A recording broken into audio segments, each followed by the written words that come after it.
Hey, what's up, everybody? Adi here with our dear friend Sebastian. How are you doing, man? Thanks, great. I hope you too. Good to see you, my friend. Yeah, I'm doing good. Life is sweet. Life is sweet. Where are you now? I'm here in my control room in the Spielzimmer in Upper Austria, Bad Goisern. Oh, Bad Goisern is a very special place. It's tell us something about the area. Oh, it's called the area. It's called the Salzkammergut. It's an old traditional music area. Like Beethoven was here for holidays. The Austrian Emperor was here every summer for holidays. But sometimes it's a little too much. The Emperor thing everywhere. And it's a beautiful landscape for creativity with lots of lakes, lots of mountains, lots of green area all around the recording studio. Oh, this sounds beautiful. I agree with you. Maybe we need more Beethovens than emperors. Though it sounds like Definitely. this area, but it sounds like this area is. I mean, I saw pictures from it. It's gorgeous there, and you have a huge, beautiful studio. And that's why we are here, actually, because we are here to promote our masterclass together. And today we're gonna talk about Yes. live recording situations. Yeah, a great opportunity to find some ideas for a summer masterclass. Exactly. We want to bring you this topic closer. The pros and cons of live recording in the studio compared to overdubbing. Because you're also a great live sound engineer. You did many shows, right? Thank you so much. Yes, I did shows for about 20 years. I stopped counting at 1000.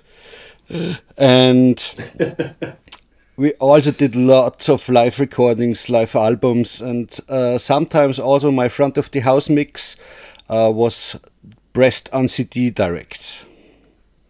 Like with the band Sweet, man. I had this situation with the band from Sting, Dominic Miller and Rhani Krija. We did a live show in Berlin, and 1 year later they had the idea to release it on CD and asked if I did multi-track recordings, and I said, oh no, we just did one master recording, and it was still back in analog times. I had a big Crest console and some sweet BSS outboards, some nice Lexicon reverbs, and so we released just the front of the house mix. So a long time ago. The period where everything changed. Yeah. We're gonna research. If we find it, we're gonna put the link down there in the description. And what you will find also is a link to our masterclass that will be from the 12th to 16 July 2023 in Yes. Sebastian's amazing, huge studio. The studio is a hybrid of. Or you're mainly working with analog gear, right? For recording, I'm working mainly with analog stuff. I've got some Neve preamps, I've got some Avalon stuff, I've got some Universal Audio 610s, some Focusrite stuff, and I got this console, which you see behind me. It's an Orem desk. It's designed by the guy who built the Trident consoles. And Nice. And what this guy also designed was the AC30 Vox amplifier. What? Yes. That's amazing. I'm very excited for this. And what we're going to do in this masterclass is literally building a track from scratch with the band The Nash Black from Austria. And I listened to them. It's like a more rock country vibe that we're gonna work with, right? Yes, but I asked them for a ballad so that we can use our grand piano. Oh, sweet. Which grand piano you have? You can choose between a Bösendorf 225 and a Steinway B. I prefer choose between for them. That's pop. amazing. Yeah, for rock and pop, I prefer the Steinway, and for classic stuff, I like the Bösendorfer because it's a little more mellow in the highs. Sweet, sweet. So what we're going to do is we're going to show you the full process on how to produce a track for 4 days. And we're going to make it hands-on and with real-life situations. Means we have incredible selection of big classic microphones and excellent hardware. And on top of that, we're going to bring inexpensive, affordable and good mics. I bring definitely my Lewitt collection. They kindly gave us, definitely the drum kit. And we're going to show you the whole process, how to record drums. And we're going to A-B between different mic setups and mic ranges, so you can hear in real time the differences and what needs to be done. And this is the cool thing. This is why we do it together, because Sebastian is absolutely the guru and have this high-end studio where we're going to work, while I'm out in a van and recording bands wherever it works. So it's perfect. It's a perfect match, because we're going to teach you both sides of the world, because anything goes. I think the audio field is a creative field. Of course, there is a lot of technical stuff in between that we can learn, and this makes it exciting. And at the end of the day, it's the creativity, how we use this gear. Yeah, and this is what we want to achieve during the masterclass. Yeah. And the main thing, what everybody says, it's not the gear, it's the ear. You can record a song with just a 57 if the song is great, and you got a room which is okay, because with a 57 you can mic close, you've got no problems. It's a good song, some microphone, and a little understanding how about music works, and you got an easy life. Exactly, and this is what we're going to teach in this masterclass. And it's nice what you said, it's the ears, not the gears. This is why we dedicate 1 full day for mixing, where you can mix this track hands-on on the console. We will be there, and you find the PDF with the full program when following the link down below, hittheroadmusicstudio.com/masterclass. Everything is in English and German. We can provide this masterclass in German and in English. There is a formula that you need to fill out with a couple of questions and with all information and the policy and everything. And from there we decide if we're going to make the masterclass in English or in German, preferably. Yeah. So this will... all right, yeah. This is everything to the masterclass. If you have any questions, you can always contact us. You can find Sebastian's work online. You can find my work online. On platforms like Produce Like a Pro and Audient and many others. And Sebastian, you're working now with, what was your latest project? My latest project is a duo from Argentina. They came over to Europe to work with me, and we did a full album in 3 days, many hours in the studio, and we're gonna finish it in Argentina in December.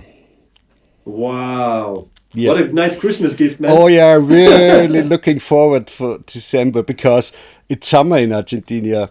So I have a little shorter winter this year. Wow. Do you need an assistant? For sure. I will check flights after this call, man. Oh yeah. This would be great. Wonderful. Then we have this. So let's jump into the topic. Oh yeah. I think we should start not with the microphones. We should start thinking about how to position a band in a room that you can do a live recording. And you're so experienced with that. We see it on your videos, how you arrange the band in a room to get that amazing sound you perform. I really appreciate it. Mainly, I think the best video that I can recommend you was last year with Audient in Los Angeles. Inside, we transformed the office from Kali Audio. Oh, what is literally, yes, and it's not a record studio. So we had the Armenian jazz fusion band. So we had Armenian traditional instruments with a piano in between, like a keyboard, not a piano.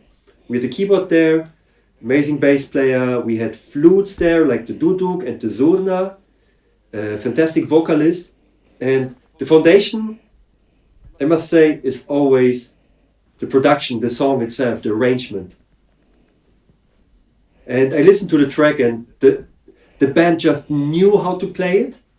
They're well rehearsed. These were some of the best musicians in Armenia, actually, who live in LA, and they are session musicians. So before I even go to the placement of a room, I check out the band before starting recording. This is one tip that I would love to tell you. Listen to the track, listen to the demo, ask them to put the phone in the middle of the rehearsal room and just send it to you. That's what I just wanted to say. If the possibility is there, go and visit them in the rehearsal room. Because if a band does not play together the song, like a couple which is married for 20 years, you really will get some troubles during recording, especially if you do a live recording. Absolutely. Man, totally agree. So let's say the track is killer and the band is well rehearsed, you can hear it, you can feel it. I never see the places where we record. Like, we spent 2 years in Morocco, we just drove somewhere and, hey, let's record in this mud house. Hey, we have a place there, let's drive there. And we are driving 1 hour. And on the recording day, I see the room, I see the place. So I have to make like quick decisions. One of my favorite methods is to place the band. And it depends also on the camera, because we are filming a lot. So this is another factor most of the time when we have this project. But anyway, I walk through the room and try to understand the reverb, if there are some nasty reflections. In my mind, for example, when you stand in a corner and you clap, when you have like small and high rooms, you can hear, it sounds like a spring a little bit. It have more reflections one after the other, like bam. It's like a feather. Like a fluttering delay. Like a fluttering delay, yeah. Exactly. Because it's just bouncing from the walls back and forth. So I try to avoid these places and have big and open spaces and avoiding corners. And if you got some problems like fluttering delays, you use blankets to break them? Yes, absolutely. We recorded with the band Cheap Flights in Poland. And when the bass player played the note F, we heard this fluttering delay. So we found all the blankets, everything what was in this basement, and we found a little bit loose window that when the F was playing, it was shaking with it. Oh no! In a very it was crazy, man. You just have to listen very carefully, like what's going on in the room. Oh yeah. Yeah, and for the placement in general, I categorize between low-end instruments, because low-end are the longest waves that go through the room. So I'm making like a mind experiment, like Albert Einstein. I try to imagine when the band plays together, how the sound goes. It's my approach. I don't tell it to everyone. Now I tell it to everyone because it will be online. But I don't want, like, for example, to the Armenia project with Araxia, Amir Kayan, and her band. I don't want it that we had not the biggest room, and we had the drum set and the bass amp. So I don't want that the bass amp is covering the kick. Otherwise the kick will be useless. So where are you gonna place it? I'm taking usually the bass DI and split the signal and go back to the bass amp. And I just put it away from the kick, like in the opposite direction. Yeah. But so that it doesn't reflect back. Yeah. So I have to find the right angle, yeah. If I got the situation, especially on stages where the bass amp definitely is in use, I always position it on the hi-hat side, because on the hi-hat I can take out the bass with a low cut without problems. And on a bass amp, if I use a microphone with a high cut, I can kill out all the high frequencies for the hi-hat. So that's my place of choice for a bass amp on a live situation. Never on the side from the toms, because if I boost some low end in the toms, I also will boost the bass, and then I got some problem in the phasing because the bass amp is not exactly as far away as the tom from the microphone. So my choice is always on the hi-hat side. That's amazing. I like it. And when you're on the hi-hat side, usually I put the bass on the chair. Yeah. So the drummer can actually hear it and maybe even feel it. And you got some 3 dB less low end because it's not reflecting from the floor. Mm-hmm. That's a beautiful tip, man. I like it.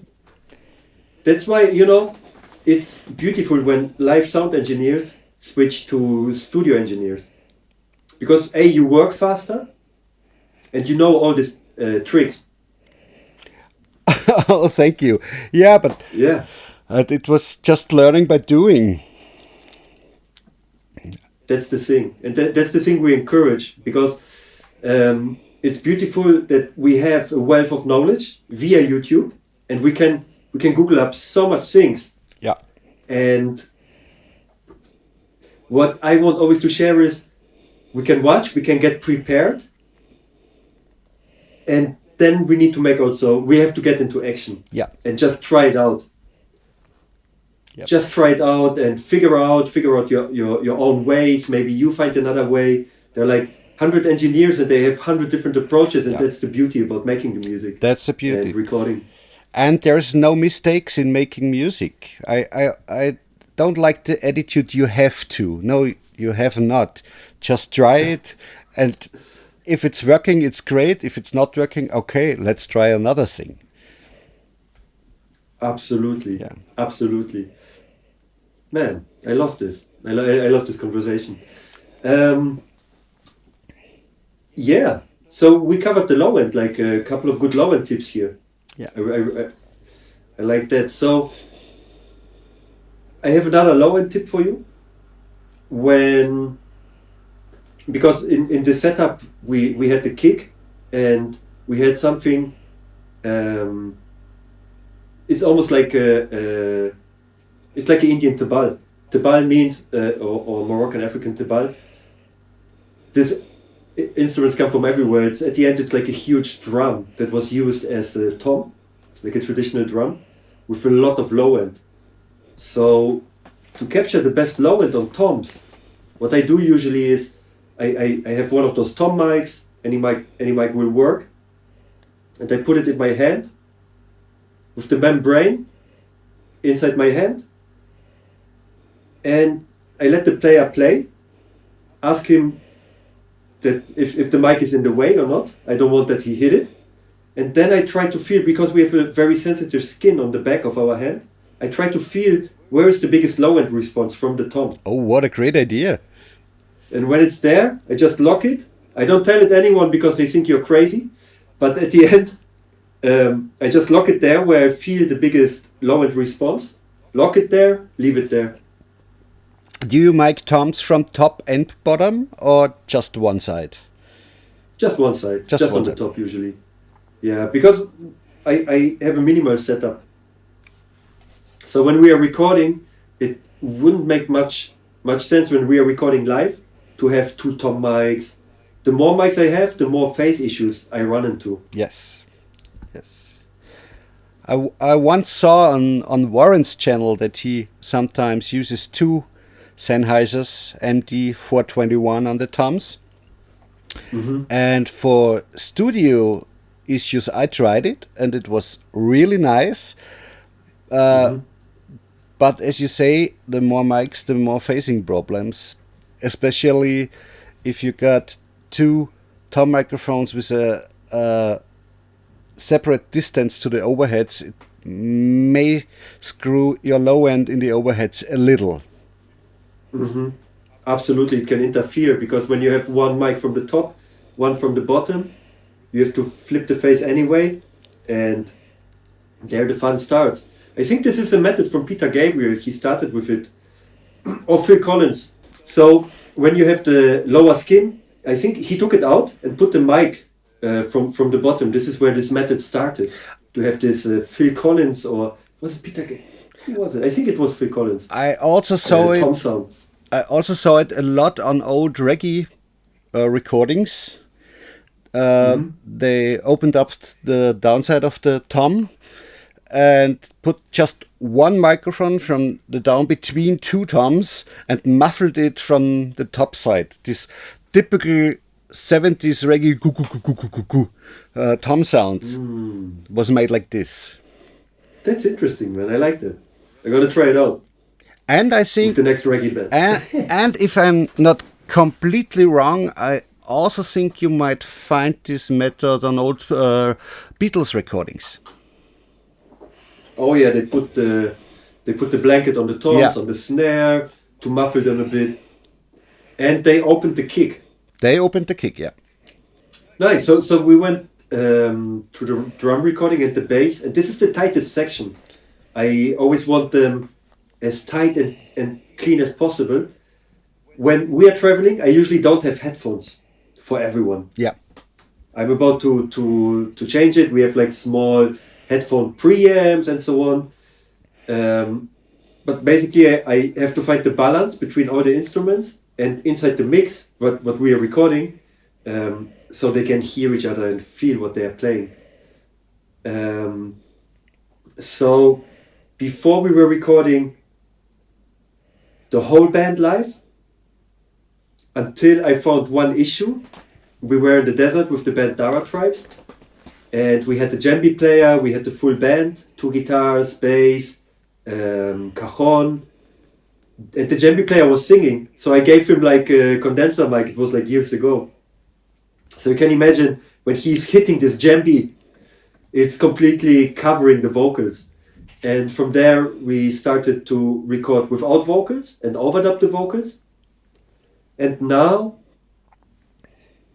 when we can, because we are also not recording on a click, what gives it a different feel, more of a live feel, and I think it captures more of the emotion also. Definitely. When the band is well rehearsed. Then I just record the rhythm section. I love to record the rhythm section, have them down, and then overdub the vocals. Yeah. So in this recording we did the drums, the bass, and the keyboards at the same time. Great. Yeah. I also love to record like this, but sometimes I try to capture the vocals also at the same time. But then I use a dynamic microphone. I don't hesitate, and sometimes I use a 57. 57 is great. Yeah. We once did a blind test during my studies on university. We did a blind test between a AKG 414 and U47 and a SM7B and a 57. We all thought the 57 was the U47. It's hilarious, man. Yeah. That's amazing. Yeah, because the 57 has so rich mids. It's so near in your face if the singer can work with it, for sure. That's you need a singer who really works with his voice and did not just do a backing track vocals or ghost vocals. Absolutely. You know what? Last month in LA, we ended up with Warren Hewart and Tim Palmer at dinner. And Tim Palmer produced David Bowie and Pearl Jam and everything. And for Bowie's vocals on Tin Machine, they used the SM57 because it was way more comfortable for him to hold the mic in his hand. Yeah. And you just don't notice it, you know. A great singer is a great singer. I think you... Yeah. Whatever you put there. Hey, let's do this test at the masterclass. Oh, for sure. Why not? We're gonna put like 4 or 5 mics. Yeah, you can use my U67. I also have old 414s AKG. I got a ton of 57s, and yeah, let's try it. Then we got this. What are your approaches when recording a live band?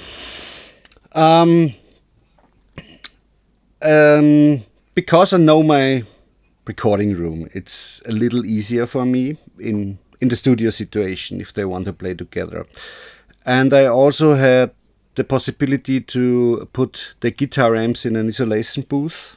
I got cables all around the studio complex with some nice DI boxes and transducers to send signals all around.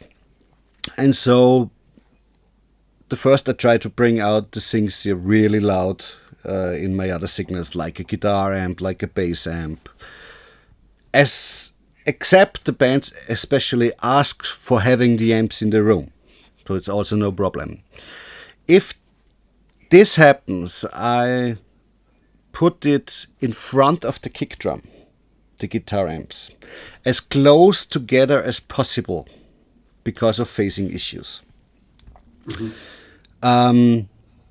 If I use a grand piano, I use to put it with the closed side to the drum set, mic it, and then wrap it in blankets. Wrap it in blankets? Yeah. How you do that? How can we imagine that? Oh, just like some gaffer tape, some blankets, and wrap the whole piano with the opened up. So you open the lid, and then there goes a blanket over the lid. And all around the body of the piano so that I can keep away the drum signals. And this works great. Wow. It's a little more direct a grand piano sound for sure, as you don't mic it that far, you mic it close. But it's really working without problems, and we will do this in our masterclass. We will try this. Wow. Fantastic, man. This will be great. Do you use gobos? Yeah, I use some gobos, but mostly in back of the musicians to clear the direct signal, because if you use microphones like an AKG, so the backside of the cardioid is really one of the best is on the 414s. I know it's one of the quietest backsides I know. And I prefer to do a dry sound on the front side of the microphone, so I got the gobos behind the musicians, not between the instruments because of phasing issues, because you just the wave just has it bows around the gobo, especially the low mids and the longer waves. And so you got more phasing issues with a gobo between the instruments as without it. Gotcha. Maybe one thing we can share. What do you use? What do you use to check phasing issues? Do you have any plugins that you're using, or you do it by ear? I do it by ear. By ear. Yeah. So maybe some people don't know how to do it by ear. Like how do you find out that the sound that some mics with each other are in phase or out of phase? I total the classic way. I press every phase switch button and listen it, and if the low end is more clear, I know it's in phase, or it's more in phase. So always when the sound also pops out in front of you, when it's more clear and fuller, then it's in phase. Do you take a reference mic? Let's say you take not do you take a reference mic? What reference mic do you usually take? Let's say on a drum set. Is it the overheads? Is it the snare? And then you check everything against the snare, or? I check everything against the overheads. Mm-hmm. If I do a classic studio mic miking of the drum set. If I have a live setup, I don't do classic overheads. I do a cymbal microphone technique, and there for most I use the figure of 8. So, for example, if you have a crash next to the hi-hat, I just put the figure of 8 between these two.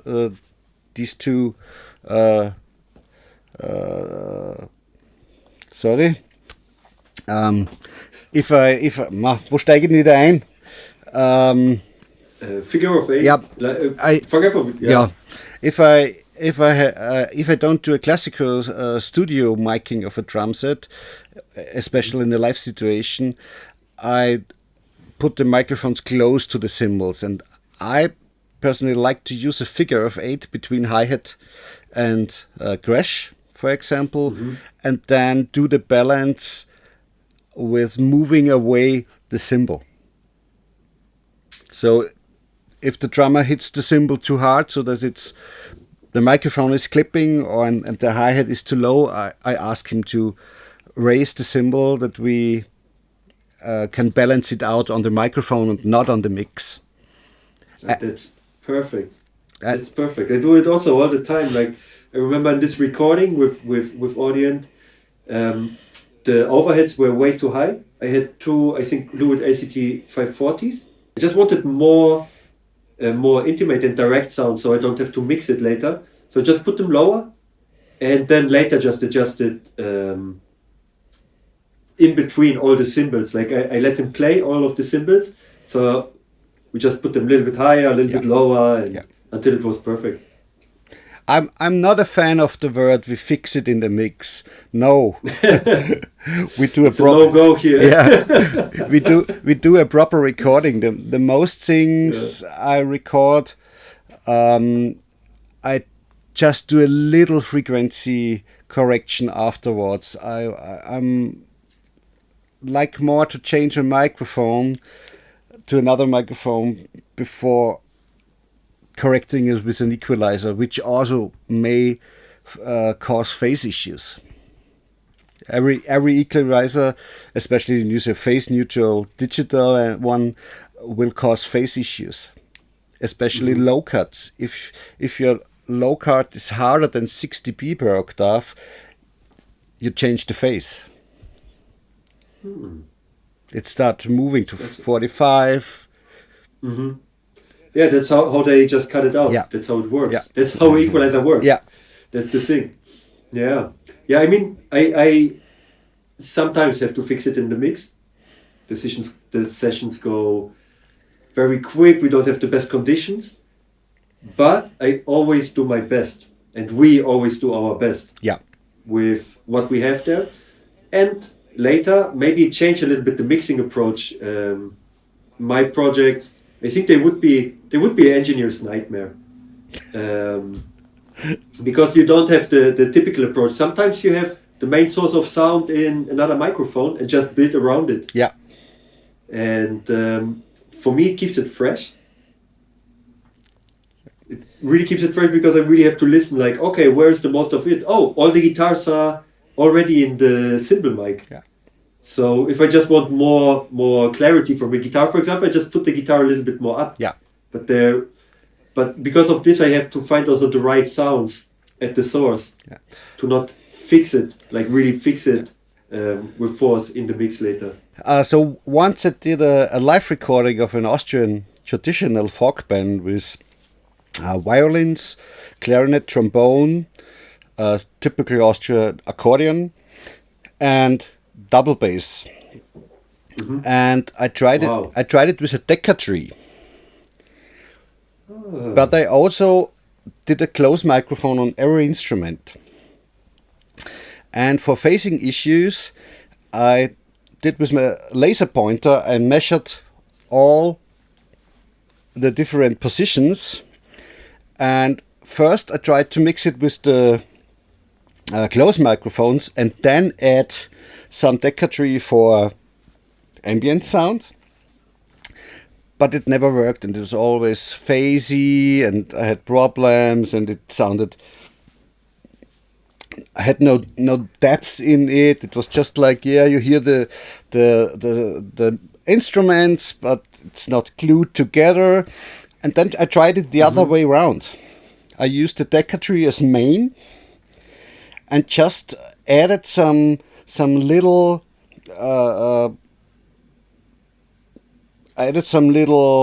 volume of the close microphones if I need them for a solo, or I just featured them a little, and then the other way around worked so great with three good omnidirectional microphones in Decca tree position.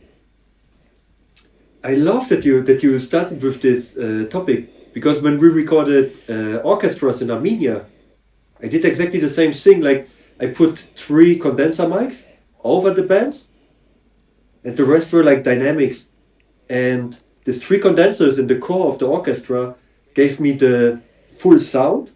And if I wanted something more, I just put a little bit from the dynamics up. Yeah, that was it. I didn't even need the EQ or something. Like, maybe clean up somewhere a little bit, maybe a low pass and high pass, and that's it. With like affordable mics, like SM57s and MTP 440s from Lewitt, and that's it. Yeah. I heard your recordings, and I always wondered how you do it. So thanks. There it is. Yeah, but I listen also to your recordings because you are running this radio station, right? Yeah. We have. What's the name of it? It's called Radio.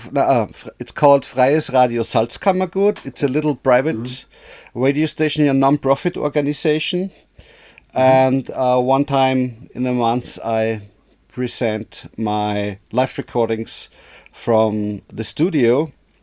We started it during the pandemic to open up the studio for free, so that a little culture could happen, and it worked so nice that we keep it on running afterwards. And that's so beautiful. Yeah. And sometimes we do it really, really live. So we go on air live. I love this because it's make goosebumps. If you know, okay, you have no chance to edit every move you do on the mixing board.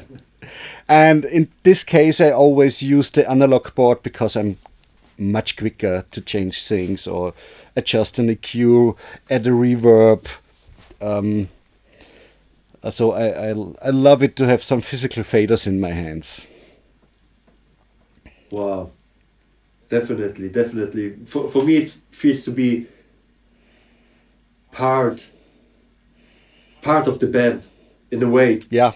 Because you're balancing, you can, it's like feeling the audio. I mean, always valid, always are nice, and I'm mainly working with a mouse or with this touchpad. But man, as soon as I'm in the studio, I have the faders, I can feel the audio, I can feel the guitar, just you feel how you make it louder. Yeah.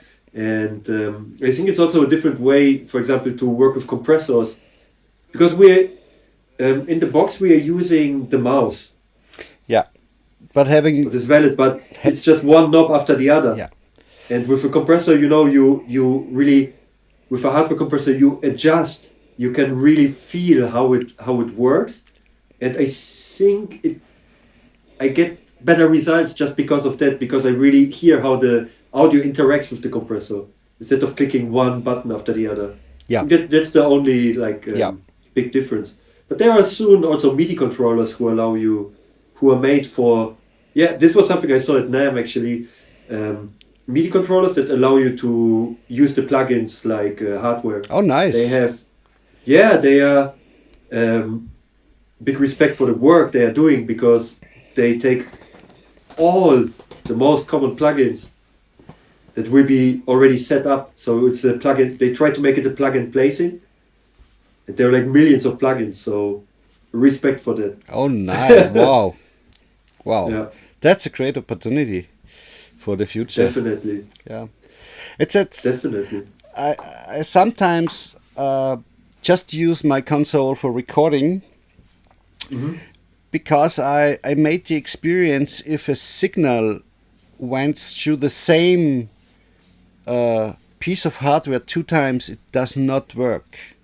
So sometimes if you add harmonics, for example, with a Neve preamp, and afterwards you use the Neve preamp again, or you use the EQ on the preamp again, for me it always sounds a little, how to say, it sounds as something is wrong if you add the same harmonics again on harmonics you already added during recording.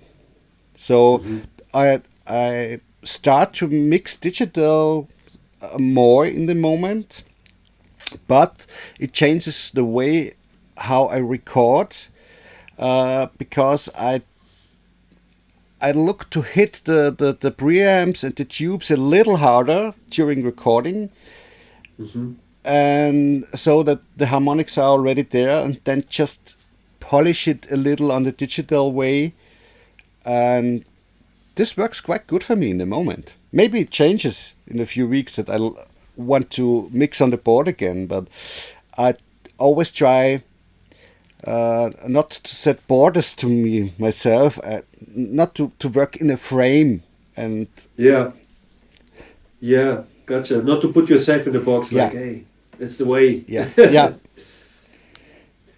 This is beautiful, because this is one of the skills of an engineer. I think it's curiosity. Yeah.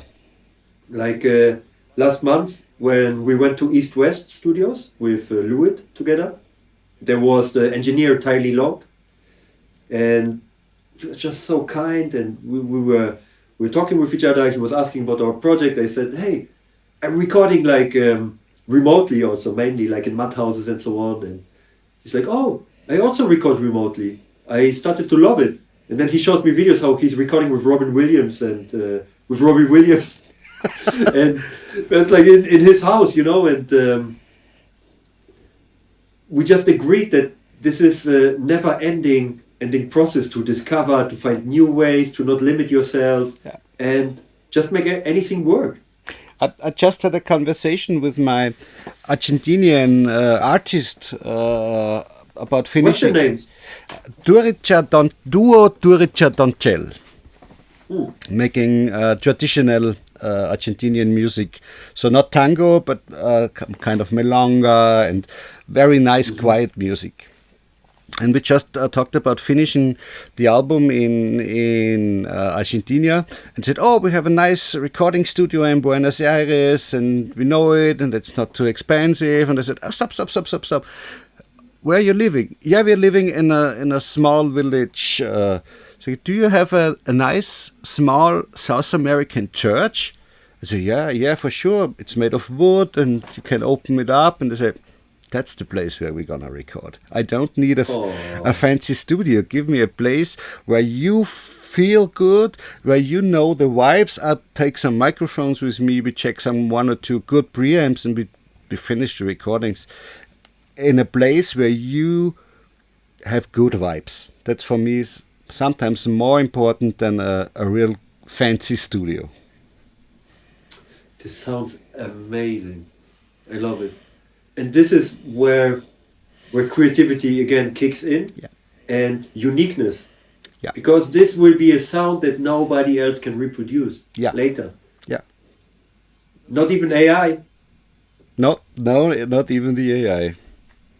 And this is the beauty of recording. This quirks, not the perfect rooms. It's exactly the opposite. Yeah. Just the character. The character of the performance, yes. Yeah, man. The character of the performance and the room. Yeah. See, and at the end, it's also the story, how the artist imagine, like the artist listen back to the track, and they want to have a good feeling, from the session. Yeah. Like we had this band in Poland, and we recorded drums in the old industrial area in the tower. So up there were like drums, and we set up it's different, It sounds killer anyway, and the drummer have a different energy. These are like memorable moments. Oh yeah, and it's sometimes funny how a song changes during recording in a room. if the musicians start to play with the room, so maybe they're if I play some BPMs slower, the room responds in another way, and how the music Absolutely changes. I love this this kind of transformation of music during work in progress. Man, the same here. I love that you say this, and I would say this would be. I want to leave it there. I want to leave it there and maybe wrap it up like the pros and contras maybe between live recordings in the studio and overdubs. Maybe to make like a summary, because man, this is it. The room responds to the way you play. Yeah. So what would you say are the pros for live recording, and what are the pros for overdubbing? The pros for live recording is definitely how the band is glued together, how they perform together, how emotions are heard. I think you can hear the emotions of a performance which is done together. And I think that's more important than how exactly separate your signals are. If you do a straight pop song, which is definitely produced for radio and for mainstream radio, I think I would prefer overdubbing because of tuning, because of editing. I have colleagues, they record 100 vocal tracks and edit it to 3 minutes. No. Wow. Yeah, but that's not my kind of working. I love the live performance more. I always I started recording analog, and the tapes I had were about 12 minutes. So I always say, after 4 times performing the song, we switch to another song, and it came from the times that I just have 12 minutes on my tape recorder. I still use this, because the time they perform it the 5th or 6th times, you hear the performance getting boring. And I think this is one of the most dangerous things, is that the performance sounds boring. Because if a song sounds boring, I switch it to another. That's true. Yeah. The more often you record, you can feel how the energy sometimes drops. Sometimes when it gets higher, you continue recording. Yeah. But if you my experience, or maybe just switch to another song and then switch back to that song again with some new energy. But I'm not a fan of doing 20 takes at one time. Yeah, me neither. It's for me, it's like more a guessing game. Or when making 20 takes, I ask the artist to go through this take and give feedback, and not just try. Otherwise it's like, just try another one. Like, what is that? Like, you just listen. You say, oh, do you like this part? Yes, no, why? What do you like to change? And you can also record part by part. But just going 20 times through the same track, it's exhausting. Yeah. And I never had it that the last take after like 10 or 20 takes was the best one. No, most of the time it was the first. The first or the second. Yeah. And then just cutting some phrases, especially in vocal recordings, then just cutting some phrases for taste. But the main recording most of the time was the first or the second. Yeah. Though the beauty about it is that you have a reference, like, you can hear the second take was still the best, because in take 8 you went lower here with the drums, with the energy, and take 9 you weren't in tune here and there, so you have at least a reference point. So probably it's also part of the process. And you let the band work. You know, they feel like we did something here, and you know, I think it's still valid to record so much, and some bands just want to do it For sure. or they think it's part of the process, and it's beautiful because then you also understand why take two is the best. Otherwise, I think the band would feel like, oh, we could have made it better, without knowing what is better because there is no reference. And that's also the point, I think, where you have to decide being a producer or being a paid engineer. If the band comes to me and say, "Yo, we just want you as a paid engineer," then they can record as many takes as they want. But if they're gonna say, "Hey, please, we wanna involve you, we want your help," then I sometimes also say, "Hey, you did now the sixth take and it's not getting better. Maybe we should stop it and change it." So that's sometimes a little difficult because, you know, of ego issues of the musicians. You have to be patient with the musicians so that also they feel happy during recording. It's extremely important that the musicians are amused during recording, that they have fun. Yeah, absolutely, man. Absolutely. And this is also something we cover in the masterclass, how to handle bands, handling. Band handling. How to keep it up. Yeah. How to keep it up. How to keep the energy up, and just that you know how you get the best performance out of the band. Absolutely. So we got the pros, like we capture emotion and the sound. Yeah. Higher energy, more unique sound, and the pros for overdubbing is mainly for pop music. I think the same. It's for like more straight music, EDM, pop music. Also When it's on metal. a click, metal have to be on a click. They love to. I think metal productions are bigger than pop productions now. Yeah. Even if they don't like to hear it, but there is also a lot of auto-tune involved. Everything is on the grid perfectly. They don't even use kick mics anymore. Like, it's often in studios I see it's directly a MIDI trigger that just puts the right sample there. It's good. I think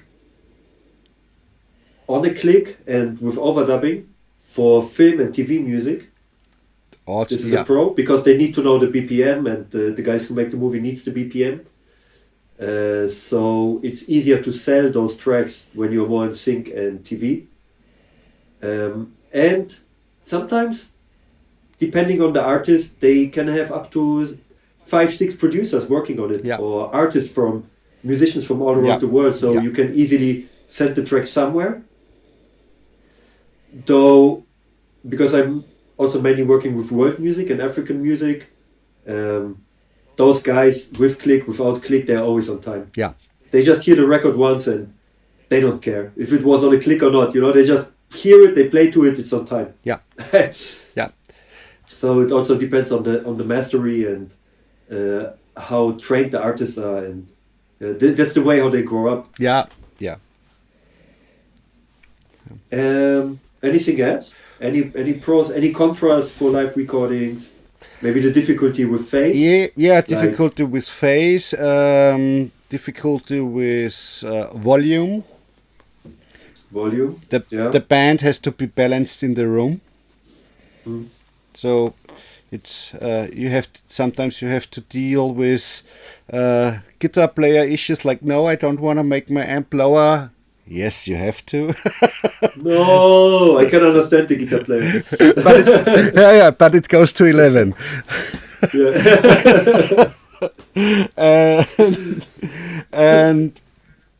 And sometimes tuning problems. If for example, if your grand piano isn't that well tuned, or you have a grand piano which is mainly used for classic stuff, so it's on 442 and not on 440 hertz, That's also one of the reasons why I have 2 grand pianos. So one for the classic stuff and one on 440. All right. But it was a challenge to bring it down to 440. We have to change something on the hammers, and it was a process of days that the piano stays on 440, because it I think it's a 30-year-old Steinway, and it was always on 442, so it was a little tricky to bring it down. That things Wow. you have to deal with, for sure, bleed. Bleed to the other microphones. It's also a contra. No, No, for me it's a plus. for me it's also a plus, but I think most of the engineers say it as a negative thing. But I say, if the room is cool, you can hear the room in the bleed, so that's not a problem. And you have Absolutely. and you need a band who can perform, because there's no way for auto tune, because if you detune the bleed, you got a problem. You got a big problem. Yeah. Yeah, I had this on live piano sessions with vocals, and where the vocalist wasn't so sure, so we had to record live but separated. Yeah. That was a challenge, man, but it worked. Yeah. For me it's also, for me it makes mixing faster. When I have bleed, I know exactly where to position the instruments. Of course, on the other side, if the band decides spontaneously, like, hey, we want the guitars on the left, and it was recorded on the right, No, it doesn't it was work. on the right and in the room, it doesn't work. No, it doesn't work. It's a pro and the contra depending on the band. Yeah. Yeah, but for us it makes mixing faster. What is maybe also better for the band to have the tracks quicker out, and making decisions. I think that's the best. That's where also That's one of the good biggest. songs come from. That's one of the biggest pluses, is making decisions. Yeah, big pro. Actually, big Yeah. pro to make decisions, commit, Because press record, and have a good time. and I think that's also good for the engineer's mindset to know how make decision. But it's good for engineer's mindset to know how to make decisions, because musicians are artists. We are also artists, but musicians are a little other artist, and sometimes they're insecure. And if you as engineer send out also that you're insecure, you get maybe a problem in the working process. But if you can say, hey, let's do it because of this and this and this and this, the artist felt understood, and he feels that he's in a safety area where his music isn't destroyed.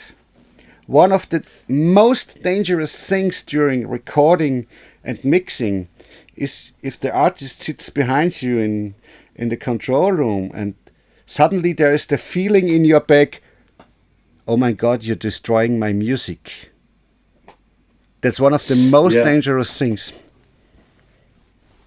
Then Absolutely. Absolutely. And it's universal for every artist. Like there's no specific genre. This is wow. Yeah. You don't want to do that. Yeah. Don't be that guy or girl. Yeah. And if this feeling is in the room, I had some situations like this, because we had opposite points of how the music should be. But I always was that clear that I said, okay, I don't want to destroy your music. I have no problem if you take it to another mix engineer. I don't want to destroy your music. Your art is so important for me that I can let it loose and say, okay, maybe it's better someone else does it. Amen. Dude, there is so much knowledge to share, and we're just scratching the surface here in an hour. even, I love those conversations because I'm always learning through it, and I love those podcasts. Thank you so much for your time. You're very welcome. It was great fun for me. I hope absolutely. I hope lots of the people who watch it will come to our masterclass and join us in July, from the 12th of July to the 16th of July in beautiful Upper Austria, between lakes, mountains and farms. We can record some fun music, and it would be so nice if you join us. Absolutely. We are looking forward to have a wonderful time. We made the full program. Again, the full program is when you follow the link down in the description, hit theroadmusicstudio.com/masterclass. The document is in English and German. There are 2 sections. And if you have any questions, we are approachable. You can contact us. We're more than happy to answer you any questions. You can leave questions in the comment section as well. Check out our work there. And we're looking forward for a great, great time in a great, great place with wonderful people. Good vibes. This is the way how to teach and how to learn from each other. I just want to say, if you have ideas during the workshop that you think you want to try out, just let's do it together. Let's try everything. We want to see how it works. So there's no restrictions during the masterclass. We just want to try out how to do it. We love if you do hands-on working. We will do it from the scratch till the mix, and every one of you can take home the multi-tracks and try it yourself again at home. Absolutely. The multi-tracks are included later, so you can mix them, and there are no restrictions. This is like a hardware playground. A playground with all kinds of gear that you imagine, expensive, inexpensive. I think the only thing we shouldn't do is put the U67 into the water to hear how the water sounds. Yeah.